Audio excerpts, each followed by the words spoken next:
திருச்சிற்றம்பலம். இன்னாருடைய சிவனை போற்றி, இன்னாட்டவருக்கும் இறைவா போற்றி. அனைவருக்கும் வணக்கம்.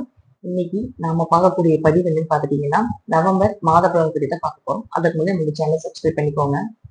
நவம்பர் மாதத்துல இன்ன கிரகங்கள் மாறுறாங்க, என்ன யோகத்தில் இருக்கின்றார்கள் அப்படிங்கறத பார்க்கலாம். குரு பகவான் கடகத்துல உச்சமா இருக்கார். 11ஆம் தேதி பாத்துட்டீங்கன்னா வக்கரகிரி அடைகிறார்.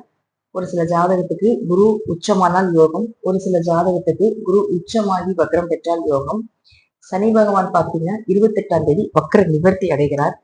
அடுத்தது சூரியன் அப்படின்னு சொல்லக்கூடியவரும் சுக்கிரன் அப்படின்னு சொல்லக்கூடியவரும் இருவரும் சேர்ந்து, சுக்கிரன் மூல திரிகோண வீட்டுல இருக்கார். சூரியன் நீசமானாலும் சுக்கிரனோட சேர்ந்து நீச பங்க ராஜயோகத்தை பெறப்போகுது. அதே போல சுக்கிரனும் புதனும் சேர்ந்து லட்சுமி நாராயண யோகத்தை தரப்போறாங்க.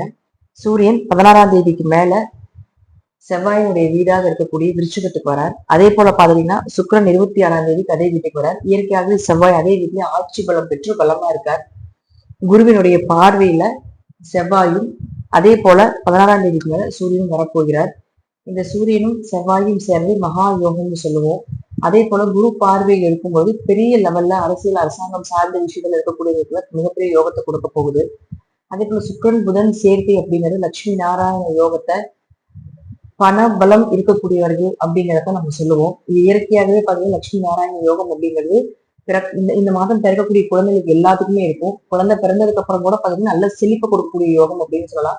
உங்க ஜாதகத்துல அந்த யோகங்கள் இருந்தா மிகப்பெரிய பாக்கியவாதிகள் அப்படிங்கிறதா உண்மை.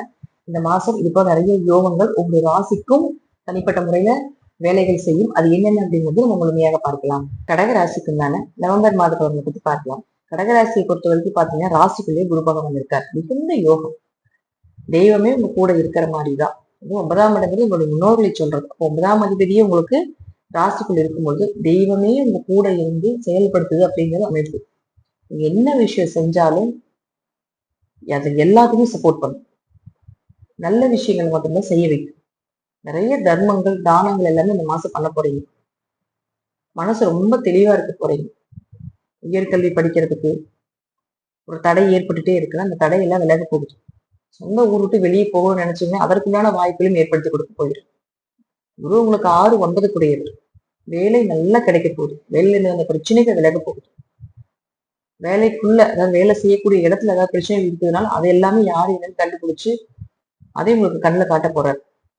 உங்களை எல்லாமே புரிஞ்சுக்க போறாங்க. அஷ்டமச்சனை நிறைய கஷ்டப்பட்டிருப்போம் இல்லையா, அதெல்லாமே இப்ப உங்களை புரிந்து கொள்ளக்கூடிய சூழ்நிலைகள் கிடைக்கும். ஒரு பெயர் புகழோட இந்த மாசம் நீங்க கடக்க போறீங்க.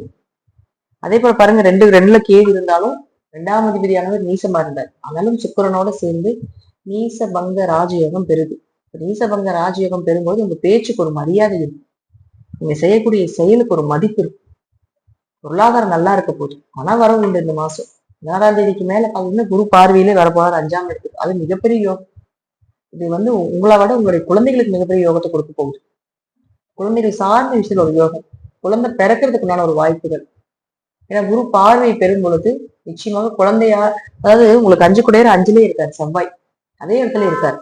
அப்ப 5 குடையர் 5ஆம் வீட்டுல இருந்து ராசிக்குள்ள குரு இருந்தாலும் குலதெய்வம் உங்க கூட இருந்து குலதெய்வமே உங்களுக்கு குழந்தைய பிறக்கிறதுக்கு வாய்ப்புகள் உண்டு இந்த மாசம் எல்லாம். அது இந்த மாசம் கரு தெரிக்கிறீங்க அப்படின்னாலும் கூட உங்க குலதெய்வமே அது வரப்போது, உங்க முன்னோர்களே உங்களுக்கு பிறக்க போறாங்க அப்படிங்கிற அமைப்பு உண்டு. நல்லா லக்கு இருக்க போகுது. 5ஆம் இடம் தான் பாத்தீங்கன்னா ஒரு லக்கியான பிளேஸ்ன்னு சொல்லுவோம். நல்ல அதிர்ஷ்டம் பெறக்கூடிய ஒரு மாதம் இந்த மாதம். நீங்க செய்யக்கூடிய விஷயங்கள் எல்லாமே சக்சஸ் ஆக போகுது. ஒரு வீடு கட்ட போறீங்க, சொத்து வாங்கறதுக்கான வாய்ப்புகள் அதாவது வீடு பாதியில கட்டி அதை நின்றுட்டு இருக்குது, அதை எழுப்ப முடியாம இருக்கீங்க அப்படின்னாலும் கூட அதெல்லாமே மீண்டும் எழுந்து வரக்கூடிய ஒரு வாய்ப்புகள் உண்டு இந்த மாசம். சூரியன் புதன் அப்படின்னு சேர்க்கிறது பாத்தீங்கன்னா படிப்பு நாலேஜ் இதெல்லாம் சூப்பரா இருக்க போகுது இந்த மாசம். உங்க முயற்சிகள் எல்லாமே தடை இல்லாம நடக்க போகுது. வெளிநாடு வெளியூர் போறதுக்குள்ள ஒரு அமைப்பு, விபரீத ராஜயோகம் இதெல்லாமே இந்த மாசம் உண்டு. எதிர்பார்த்ததை விட கடகத்துக்கு இந்த மாதம் நன்மைகள் அப்படிங்கிறது நல்லா இருக்கு. சனி பார்த்துக்கோங்க, சனி வக்கரமாக இருக்கார் அப்படின்னா திருமணம் சார்ந்த விஷயங்கள், கணவன் மனைவிக்கு இருக்கக்கூடிய ஒரு அண்டர்ஸ்டாண்டிங் எல்லாமே 28ஆம் தேதி வரைக்கும் சூப்பரா இருக்க போகுது. 28ஆம் தேதிக்கு மேல பாத்துட்டீங்கன்னா வக்கரம் இல்லாம இருக்கும் உங்க ஜாதகத்துல அப்படின்னா சனி பகவான் 28ஆம் தேதிக்கு மேல திருமணம் சார்ந்த விஷயங்கள் கைக்கூடி வரும். பார்ட்னருக்குள்ள இருந்த கருத்து வேறுபாடுகள் வளர்கிறதுக்கான வாய்ப்புகள், திடீர் பண வரவு, திடீர் அதிர்ஷ்டங்கள் இதெல்லாம் நடக்க போது 28ஆம் தேதிக்கு மேல சனி உங்க ஜாதகத்துல வக்கரமாக இல்லை என்றால். அது மட்டும் இல்லாம பாருங்க, சுக்கிரன் 4ஆம் அதிபதி 4லயே இருக்காரு. ஆரோக்கியம் நல்லா இருக்க போகுது. லாபம் பெருக போது, லாபஸ்தான அதிபதி உங்க ஆசைகள் எல்லாமே இந்த மாசம் நீங்க பூர்த்தி பண்ண போறீங்க. உங்க தேவைகள் எல்லாமே பூர்த்தி பண்ண போறீங்க. உங்களுக்கு இந்த பிறவில ஏதாவது கிடைக்கணும் அப்படிங்கிறது இருக்கு, அதெல்லாம் கொஞ்சம் தடையாயிட்டு இருக்கு அப்படின்னா அந்த தடையெல்லாம் உடைச்சிட்டு வரப்போகுது. பெருசா ஏதாவது எதிர்பார்த்துட்டு இருக்கிறீங்க, அந்த எதிர்பார்ப்பு பூர்த்தியாக போகுது. ஒரு வேலையாகட்டும், ஒரு தொழிலாகட்டும், ஒரு ஆரோக்கியம் சார்ந்த விஷயங்கள், வீடு சார்ந்த விஷயங்கள், நிலங்கள் சார்ந்த விஷயங்கள், இதெல்லாம் ஒரு எதிர்பார்ப்பு இப்ப இருக்கணும். ஒரு ஆசைகள் இப்போ வந்து உங்க மனசுக்குள்ள ஓடிட்டு இருக்கிறதுக்கு வாய்ப்புகள் அதிகமா உண்டு. அந்த ஆசைகள் எல்லாமே நிறைவேற போகுது. உங்க கனவுகள் எல்லாமே பலிக்க போகுது. கடகராசிக்கு கிரகங்கள் எல்லாமே நல்ல இடத்துல இருக்காரு. கொஞ்சம் ஒரு முறைக்கு பல முறை யோசிச்சு பண்ணலாம், அவ்வளவுதான். மத்தபடி பாத்துட்டீங்கன்னா உங்களுக்கு தெய்வத்தினுடைய அனுகிரகம் நிறைய இருக்கு. நீங்க யோசிக்காம பண்ணினாலும் கூட தெய்வம் உங்களை நல்ல வழியில நல்ல பாதையில கொண்டு போய் விட போறாங்க. தைரியமாக கடகராசிக்காரர்கள் இந்த மாதத்தை கடக்கலாம். அருமையா இருக்கும். தசாபுத்திகளும் உங்க ஜாதகத்துல கிரகங்களும் நல்லா இருந்துச்சுன்னா நான் சொல்வதை விடவே இன்னுமே நல்ல நல்ல பலன்கள் எல்லாமே இருக்கு ஜாதகத்துல. நன்றி. இன்னும் நல்ல பதிவில் சந்திக்கலாம். திருச்சிற்றம்பலம், இளையம்பலம், ஸ்ரீ நரசிம்ம திருடிகள் சரணம்.